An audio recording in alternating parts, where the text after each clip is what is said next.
Capítulo 11. Gênese mosaica.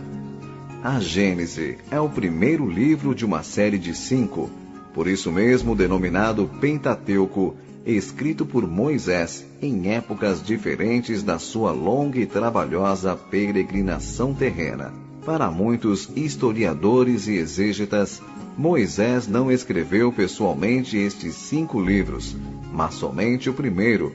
Seus ensinamentos, segundo dizem, foram deturpados e acomodados pelo sacerdócio hebreu, segundo suas conveniências de dominação religiosa, exatamente como aconteceu e ainda acontece com os ensinamentos de Jesus. A Gênese trata da criação do mundo e dos primeiros acontecimentos, historia as primeiras gerações do povo hebreu e os fatos que com ele se deram até seu estabelecimento no Egito. Quanto aos demais, a saber, Êxodo, Levítico, Números e o Deuteronômio narram os episódios da libertação do cativeiro egípcio, das marchas e acontecimentos que a partir daí se deram até a chegada à terra de Canaã, como também da legislação, dos ritos, das regras de administração e do culto, que o grande enviado estabeleceu como norma e diretrizes para a vida social e religiosa desse povo. Por essas obras se vê que Moisés, além de sua elevada condição espiritual, era por todos os respeitos uma personalidade notável, admirável condutor de homens, digno da tarefa planetária que lhe foi atribuída pelo Senhor. Essas são as razões pelas quais a tradição mosaica merece toda a fé, principalmente no que se refere à autenticidade dos acontecimentos históricos ou iniciáticos que revela. Entretanto, é necessário dizer que o Gênese possui, também, contraditores no que se refere à sua autoria, pois que, segundo uns, ao escrevê-lo, o profeta valeu-se de tradições correntes entre outros povos orientais, como caldeus, persas e hindus, já existentes muito antes da época em que ele mesmo viveu. Segundo outros, o profeta não copiou propriamente essas tradições, mas foram elas introduzidas no livro em épocas diferentes, conforme ia evoluindo entre os próprios hebreus a concepção que faziam da divindade criadora, concepção essa que, cronologicamente, passou de eloísta, muitos deuses, para javista, mais de um Deus, e desta para jeovista, um só Deus. Realmente, há muitas semelhanças em algumas dessas tradições, mormente no que se refere, por exemplo, ao dilúvio asiático, à criação do primeiro casal humano, etc. Também não há dúvida que as interrupções, mudanças de estilo e as repetições observadas nos capítulos 7º e 8º dão fundamento a essa suposição de duplicidade de autores. Vejam-se, por exemplo, no capítulo 7 do Gênese, as repetições dos versículos 6 e 11, 7 e 13, 12 e 17, 21 e 23, e no capítulo 8º, versículos 13 e 5. Capítulo 7. E era Noé da idade de 600 anos, quando o dilúvio das águas veio sobre a terra. 11. No ano 600 da vida de Noé, no mês segundo, as janelas do céu se abriram. 7. E entrou Noé e seus filhos, e sua mulher e as mulheres de seus filhos, com ele na arca. 13. E no mesmo dia entrou Noé e Sem e Cã e Jafé, os filhos de Noé, como também a mulher de Noé e as 3 mulheres de seus filhos com ele na arca. 12. E houve chuva sobre a terra 40 dias e 40 noites. 17. E esteve o dilúvio 40 dias sobre a terra, e cresceram as águas. 21. E expirou toda a carne que se movia sobre a terra, tanto de ave como de gado, e de feras e de todo réptil que se roja sobre a terra e todo homem. 23. Assim foi desfeita toda a substância que havia sobre a face da terra, desde o homem até o animal, até o réptil, e até as aves do céu. Capítulo 8. 3. E as águas tornaram de sobre a terra continuamente, e ao cabo de 150 dias minguaram. 5. E foram as águas indo e minguando até o 10º mês.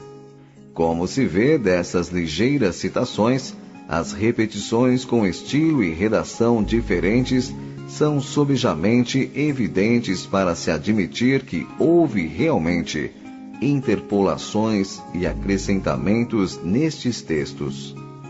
Mas como quer que seja, isto é, tenha o profeta copiado as tradições orientais, no que, aliás, não há nada a estranhar, porque as verdades não se inventam, mas unicamente se constatam e perpetuam.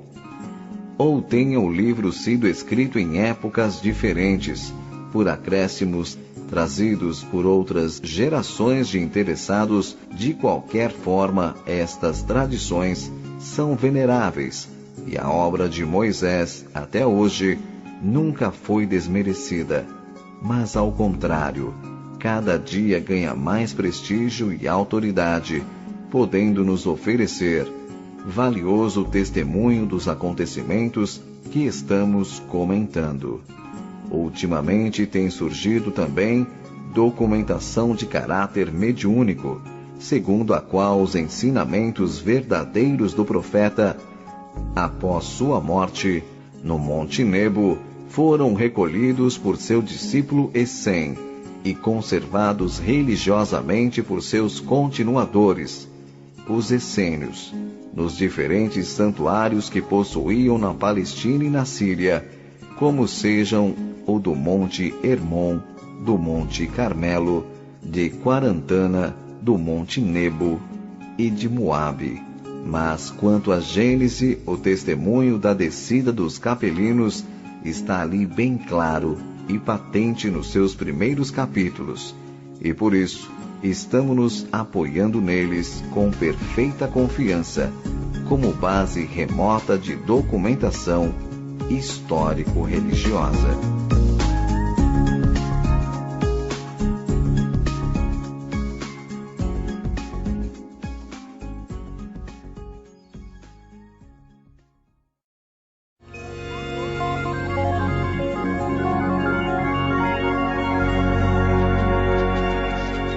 Capítulo 12. 7. O capelino. Vimos no capítulo 10 qual a significação simbólica dos primeiros filhos de Adão, Caim e Abel, e diremos agora do ponto de vista propriamente histórico ou cronológico, a descida dos exilados é representada na Gênese pelo nascimento de Sete, o terceiro filho que Adão, como diz o texto, gerou a sua semelhança, conforme sua imagem. Assim, aquele que com ele mesmo, Adão, se confunde, é-lhe análogo. Se Adão, no símbolo, representa o acontecimento da descida, a queda das legiões de emigrados, e os dois primeiros filhos, o caráter dessas legiões, Sete, no tempo, representa a época do acontecimento, época essa que no próprio texto está bem definida, com o seguinte esclarecimento: os homens então começaram a evocar o nome do Senhor. Isso quer dizer que a geração de Sete é a de espíritos não oriundos da terra, os das raças primitivas, bárbaros, selvagens, ignorantes, virgens ainda de sentimentos e conhecimentos religiosos, mas outros, diferentes, mais evoluídos, que já conheciam seus deveres espirituais, suas ligações com o céu. espíritos já conscientes de sua filiação divina, que já sabiam estabelecer comunhão espiritual com o Senhor. Por tudo isso é que Moisés, como se vê no texto, desenvolve em primeiro lugar a genealogia de Caim e a interrompe logo para mostrar que ela não tem seguimento. De fato, nela só se refere a profissões, crimes e castigos, para deixar claro que só se trata de demonstrar o temperamento, a capacidade intelectual e o caráter moral dos indivíduos que já formaram a corrente de Caim, das legiões de exilados, como já dissemos, ao passo que desenvolve em seguida a genealogia de Sete, a saber, a dos exilados em geral, enumerando-lhes as gerações até Noé, e prosseguindo daí para diante sem interrupção, como a dizer que dessa linhagem de Sete é que se perpetuou o gênero humano, cumprindo-se assim a vontade do Senhor, quando disse: frutificai, multiplicai e enchei a terra. A passagem referente a Noé daquela narrativa simboliza o juízo periódico de Deus, que, como já dissemos, ocorre em todos os períodos de transição, em todos os fins de ciclo evolutivo, a separação dos bodes e das ovelhas, o expurgo de gerações degeneradas, acontecimento espiritual a que o Divino Mestre também se referiu mais tarde, no Sermão do Monte, quando disse, em relação aos tempos vindouros, que são os nossos.